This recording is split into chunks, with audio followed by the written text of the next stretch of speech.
Bug repellent is out.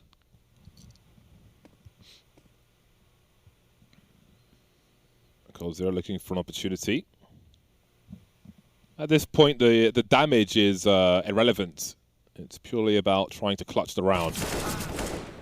That looks less and less likely. Or is it? Karrigans managed to pick up the AK-47. 1 versus 4 made 3. There's a chance to collect the bomb as well. And with over a minute on the clock, he could go anywhere he likes. He could head top mid and go back towards ramp. If Nexus was still by the ramp, he would have heard Karrigan top mid, and then they would have really closed the net. But he does not have that audio cue. So Karrigan has a gamble to make. One of these bomb sites will have just the one player on it. That will be B. Armanic and CT spawn. Work to do. We can see Nexa closing in on ramp now. Maybe there's a chance of a default plant if he can catch Armanic off guard. I think there was a sound cue there. Not sure if he was close enough, but looks like he is going to catch him completely unawares. There's a default plant. Not much that can be done about it. He's going for the full round here. 18 seconds now. He's going for the more open plant. That was a mistake. Oh my God, Karrigan! Karrigan versus Jax now. He has to assume that he is on the B bomb site and he's making his way one way or another. And there he is. Oh, I can't believe he's clutched that. That's absolutely outrageous from Karrigan. A 4K stealing around for FaZe Clan. They were not supposed to win that one. They were not, but again, Karrigan coming up with those impact plays, man. He leads from the front, Bardolph. He gets the job done. This shot that he gets on Nexus, filthy. Let's see it. Bam. Just the taps. So sick. He's smurfing. Counter pop flash from Kyojin, trying to delay the troops, but the numbers game is coming through. Afro with a great start, and they just can't find the kills on this bomb site. Zabi's got to do more. So far, so good. He's found 2. Got a 3rd one on the way, but Joko will deny him and take his head off his shoulders. Still doable for Vitality. Shox and Apex, 1 kit between them. Apex on the ladder, doing what he can. That's the bomb carrier as well. The fadeaway with the HG grenade, and Shox is in position now. 2-on-2, Apex still alive. The bomb's been dropped and Body's on the flank. Almost messes up the spray. Spots Apex as well. 1v1. Apex has to win this one. They've got no money otherwise, but he can't.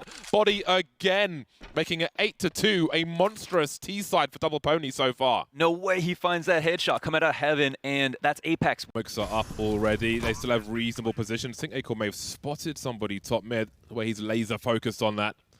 Crim's great position though by the bench. That'll be a problem. Can he find any of him? He could have gone second mid, but Akor seems to have a reasonable read, but it's just too deep to check. How has that happened? What? Oh, this is collapsing. Yakino now, he knows where they both are at the very least. There will be a 2-man swing, or a crouch peek from Akor, in fact. Makes it a 1-on-1. There's a jump, a slap from Jakino. It will be 6th round for Double Pony started this one. Body up the ladder. Lucky's really important now as he is the bomb carrier. Plenty of players around the A-bomb site just looking to land something. 2 in the red for Vitality, so Lucky is not going to be unlucky on this occasion. Zyru starting well. Body taking some damage, but this is still clutchable just based on how much health 2 of these 3 players have. You can see Apex will be the last man standing downstairs. 19 seconds now, really got to find these kills. Finally, Zyru eliminated, but there's one right behind him. Off the bomb plant. He's got to commit to it now, surely. Going for the fake again. Apex down, and now it's just Kyojin. 19 HP. Commits this time, Body. Bomb is planted. Kyojin on the way. Got to be real careful, and there it is, the clutch from Body. Didn't see that one coming, but again, low health was the problem there for Vitality. Man, that couldn't have been more well played. I mean, the way he isolated the fights. Lucky is making a lot of ground here, coming up nice and close, and crouches underneath the scope of Zywu to get the headshot. Knows the bomb is here outside red, and it is just this double, the shotgun to hold upper from lobby. 20 seconds on the clock. Lucky is going to molly in the correct place just to get in Shox's head, and ends up making the rotation downstairs. This is ambitious, but it's also the correct play. Yeah, I don't think Shox can get down in time now. Drops the smoke as well. Has no idea where Shox is. Has to shift walk with the shotgun. This would be quite the clutch. If he even comes across another weapon, if he picks it up, he gives his position away. So he's more or less got a creep of the auto here. He has a defuse kit. Now, this could be, I mean, is the glass broken in control? Probably isn't right now. I don't think so, yeah. So Shox doesn't have the range. Surely it's a 2-shot if he goes through the doors. Check it. Oh, it is broken. One is, yeah. Uh-oh. It's got to start running now. And didn't start. Now he's got AWP. We need more from him. We've got HGs towards the sandbags, and will there be a trade? Looking for it. Seen him fall off at least, and masuta will somehow hold position and do even more. Very unlikely spot for him. High pressure, and finally he delivers, but is it too little too late? Yeah, it might be. Those are some tailor-made frags, though. 3 X's on the spot. So the spacing was, just off enough that they forced the 3 individual duels, but masuta put him away. 36 HP left over, but most importantly is just alive and now reinforcing this bomb site with an extra player in Shocks. 2-on-4 situation. This would really be the icing on the cake for Double Pony if they're able to pull out a round like this. And you know what?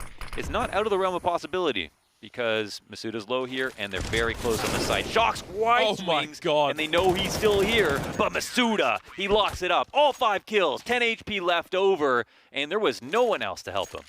That was a very difficult as they move forward. Joko moves through control very quietly, but masuta's just holding the angle for now. This could be awkward for Joko as he starts to move through. Down he goes, leaving NBK now 1 versus 3. They're all from the door, the 2-man spray down, but ZywOo is there to trade. 2 bursts, in fact. Great executions, literally, from Double Pony, but Vitality get a much-needed 3rd round on the board. Yeah, whatever they can take at this point, and then they can talk about the second half. I mean, they're capable of winning. They've got a game plan deep enough. They've made comebacks versus better teams, so, it's still going to give them the benefit of the doubt in the second half, especially if we're talking about 4 rounds at least, but...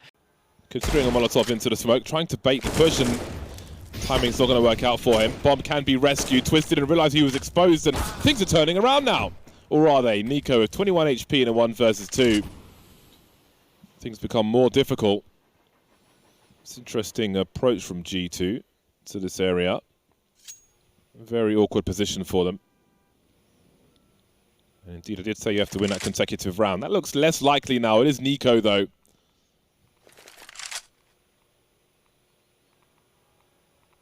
14 seconds with which to plant the bomb, and Brokey has a very easy angle from Ivy. Starting to peek now, and oh my god, there could be a chance to do it. He can't take a bullet though, that was so close! Has he got time to plant the bomb? We're about to find out. He could actually win this, I can't believe it. Cold Zero with 24 HP, and there it is. He should have never won that, but it's Nico, of course. And G2 by the skin of their teeth. 3 situation. The retake's a little bit far right now. I don't know if they'll easily get in. Tizian from the tunnels with the rifle is surely going to be the most important part of this puzzle. And he finds his kill and a half. And now it's Blame F low. He sneaks his way out of the door. Smoke goes down, but it's not a far away smoke. Searson looking to play above it, and he sees the shadow still. Oh, he'll find the kill. Beautifully played by Searson. That was actually fantastic. He could have thrown that smoke in the doorway and made his life miserable, thinking about sticking the bomb or not. Instead, he forced Blame F to find out. It favors the T's right now. 4v3, JKS fighting inside of Squeaky. Needed to get that kill and does, but doesn't have a fallback plan. Tabson will make sure to capitalize on that moment. 2-on-2 now. Need to get the shot. Tabson does manage. Looked a little scary there, but he does manage to bring this back to a 1v1, and he gets the drop down advantage for Tabson as he gets the bomb planted. Poison, no need to deny it, no way to deny it. He has to go through, yep. And he's not even going to hide it. He knows that Tabson is lit. Yeah, he's just hoping to get lucky. Poison's here to come through. Maybe wrap around through control room, but ooh, making a ton of noise. And there's lots of time left on the clock, but of course, Tabson at this point could have gotten anywhere. Bombs planted backside, which means the amount of positions is limited, and now Poison's second-guessing himself, thinking it might be Heisenberg. He's really, I feel like, playing reactively right now, not making a good guess as to where Tabson goes. And I just feel like Poison is doubting himself a little bit. Immediately, but he keeps the numbers even, 3-on-3. High ground still in the hands of Astralis. They've got 1 OG player on the outside, but does he play off of his teammates? You'll hear Mantis go downstairs, and he gets great timing. That's Valde moving through now. 2 kills for him, leaving Zebek in a 1 versus 2. Bomb has been planted. Not really sure where the remainder are coming from. Man2 and Flames, how do they trade frags together? Moving forward, Zebek looking for these kills. The headshot can't find Flames, though. Wasn't expecting him to come from the same position, and it will be a 5th